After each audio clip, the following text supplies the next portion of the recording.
Seja muito bem-vindo ao curso de Prestação de Contas Eleitorais. Na aula de hoje, a professora doutora Maria Fernanda Toledo vai falar do tema despesas de campanha, concluindo casos concretos trazidos pela jurisprudência do Tribunal Superior Eleitoral. Um bom estudo a todos!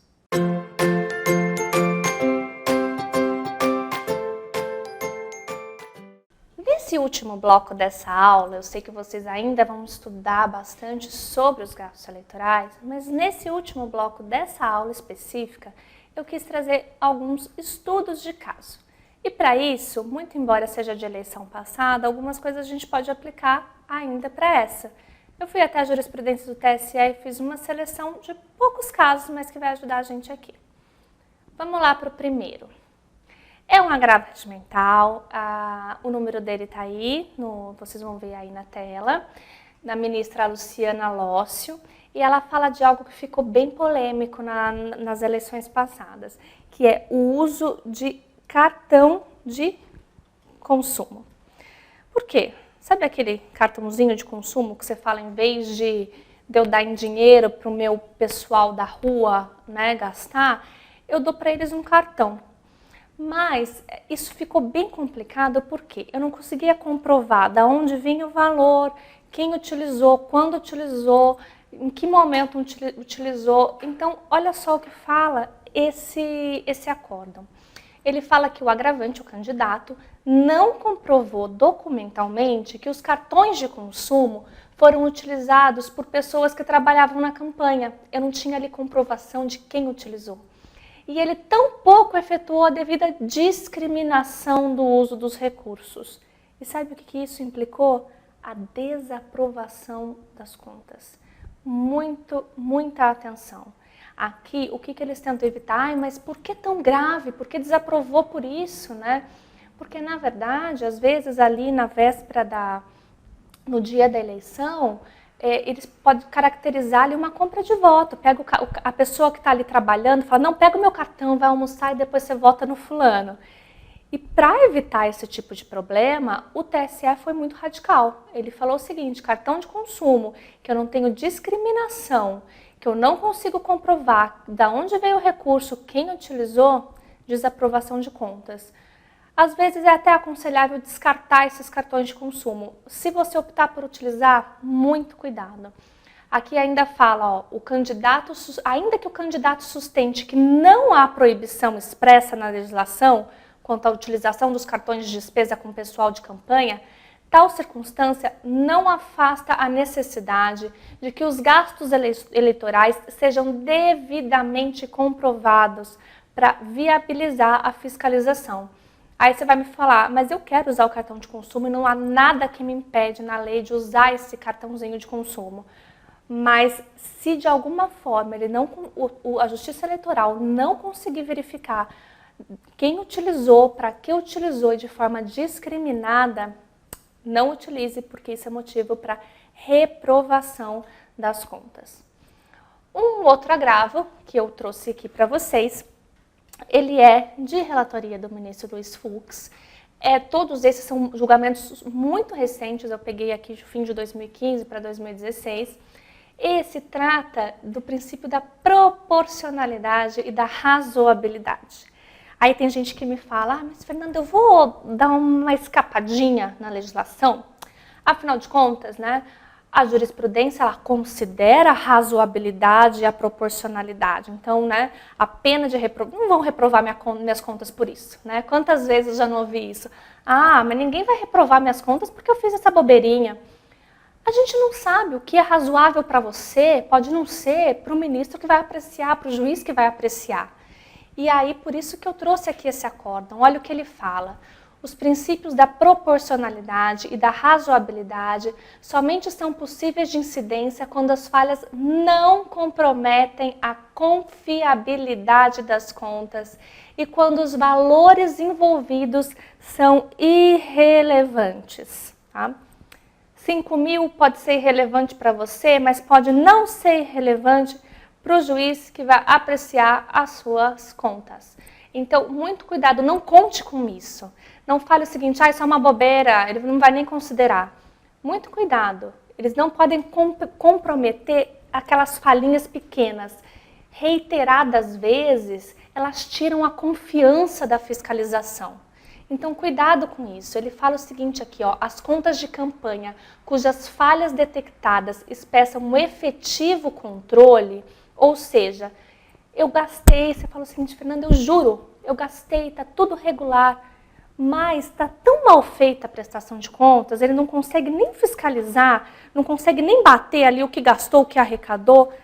Se tem tanta falha na hora de você relacionar que impede o controle, na hora de você fazer ali o balanço, você não consegue ver de onde veio para onde vai, desaprovação. Faça bem feita a prestação de contas, porque aqui ele também fala a ausência de documentação comprobatória da fonte de avaliação de valores atribuídos a bens e serviços doados. O que é isso daqui? Eu já falei para vocês na questão da doação, quando eu falei de doação lá na aula de arrecadação, que eu posso ter uma doação estimada. Né? Então eu posso falar o seguinte, olha, eu vou ceder, vou fazer um contrato de cessão de um imóvel meu próprio, que tem que ser próprio, para o candidato de minha confiança, e eu vou constar isso como doação estimada em dinheiro, porque na verdade é uma cessão, eu não vou dar recurso financeiro, eu vou dar o meu imóvel ou o meu serviço.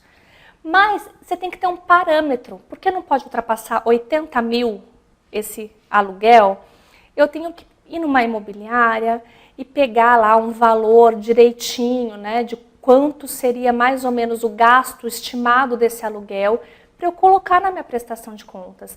Então, eu tenho uma casa que foi me doada, cedida, e o valor dessa cessão corresponde a aproximadamente 50 mil reais. Quem que vai atestar isso? Uma pessoa credenciada, né? Vai num corretor de imóveis. Eu não posso pedir para minha mãe e falar, olha, a casa da minha filha vale 50 mil, menos de 80, então você pode ceder ela para o candidato tranquilamente. Não.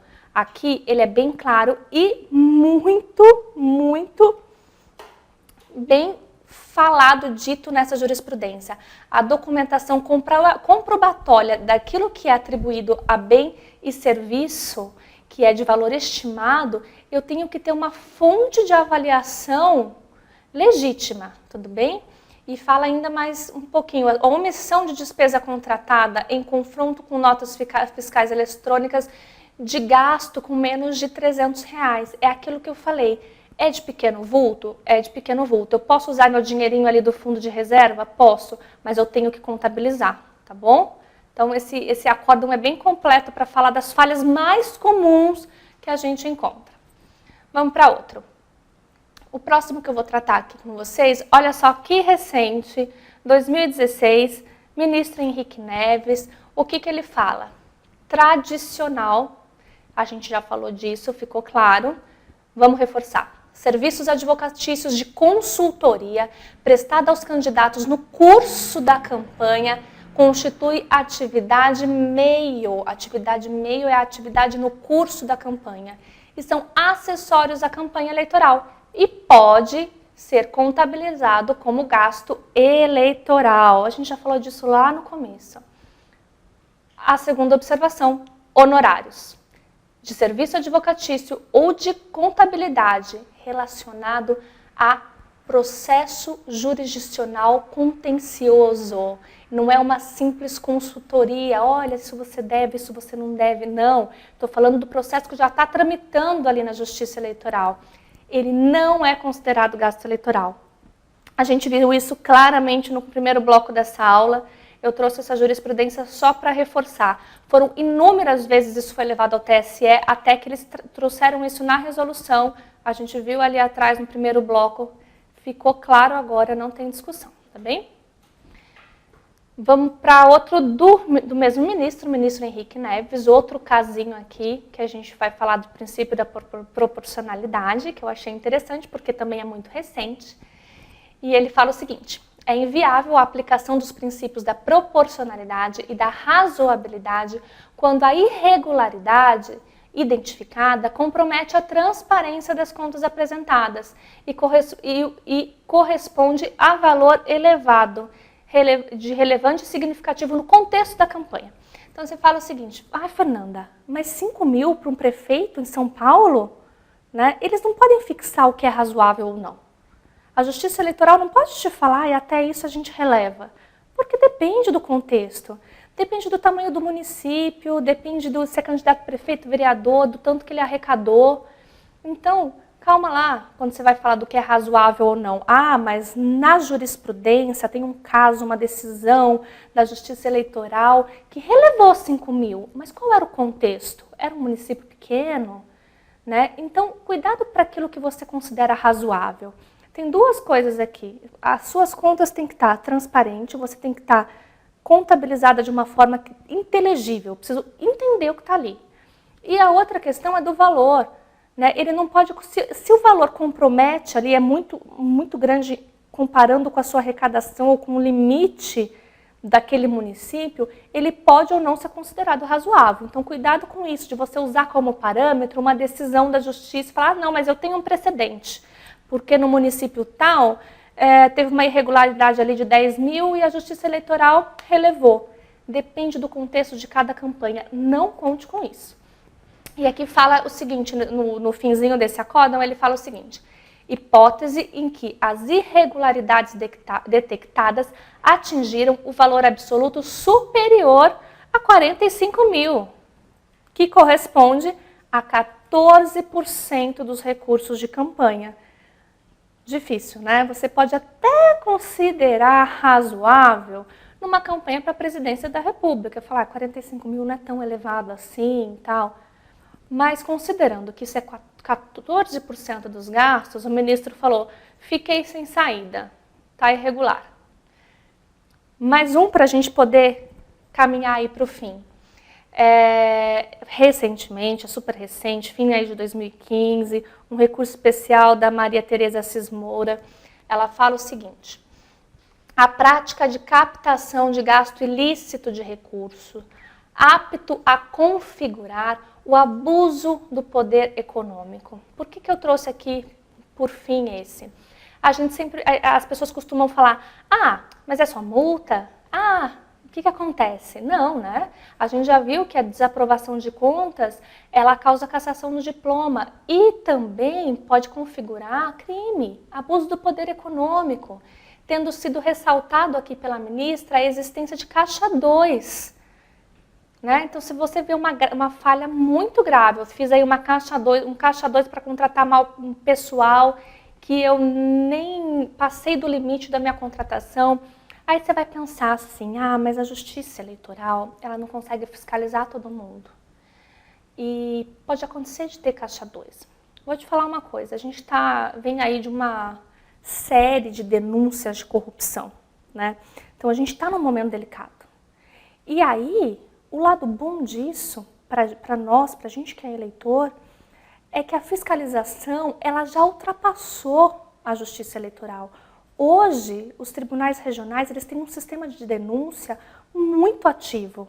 Então, esse caixa 2, ele não vai ser fiscalizado hoje em dia, né, ainda mais nessa movimentação anticorrupção, só pela Justiça Eleitoral. O seu opositor vai ficar de olho em você. O seu eleitor vai ficar de olho em você. Então, muito cuidado com o gasto ilícito de campanha. Isso pode custar o seu diploma, isso pode custar uma penalidade de abuso de poder econômico, tudo bem? Eu acredito, pelo menos no que eu tenho visto, que nessas eleições de 2016 vai chover denúncia para todos os lados. A gente vem aí de um clamor popular muito ativo. E aqui eu vou terminar com as palavras da ministra Maria Tereza, que ela fala o seguinte, irregularidades graves, como, ela exemplifica, omissão de despesa, ausência de identificação de doador, falta de emissão de gasto fiscal, gasto acima do limite estabelecido para a campanha, ela configura a prática vedada e a sua gravidade leva à cassação do diploma, tá bem? Fique muito ligado nos gastos, faça uma prestação de contas limpa, né? Ali direitinho aquilo que você arrecadou com aquilo que você gastou. Dúvida? Recorra ao site do TSE que você vai ter ali todas as resoluções e as instruções. Até uma próxima.